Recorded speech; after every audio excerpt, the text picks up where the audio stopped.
இங்கிலாந்தின் புகழ்பெற்ற ஆக்ஸ்போர்ட் பல்கலைக்கழகத்தில் மராட்டிய மாநிலத்தை சேர்ந்த கோழிப்பண்ணை விவசாயி உரையாற்ற உள்ளார்.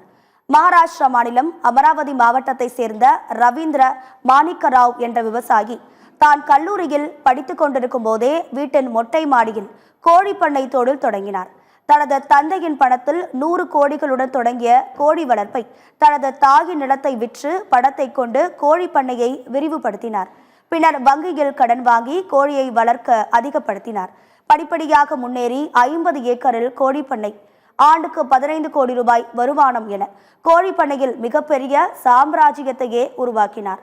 இதனைத் தொடர்ந்து இந்தியா மற்றும் வெளிநாடுகளில் உள்ள பல்வேறு வேளாண்மை கல்லூரிகள் அவரை அழைத்து கௌரவித்துள்ளனர். ரவீந்திர மாணிக்கராவ் விவசாய மாணவர்களுக்கும் விவசாயிகளுக்கும் வழிகாட்டியாக இருந்து வருகிறார். அவரது சாதனை கடல் கடந்து இங்கிலாந்தின் ஆக்ஸ்போர்ட் பல்கலைக்கழகம் வரை சென்றுள்ளது. ஆக்ஸ்போர்ட் பல்கலைக்கழகத்தில் உரையாற்ற ரவீந்திர மாணிக்கராவுக்கு அழைப்பு விடுக்கப்பட்டுள்ளது.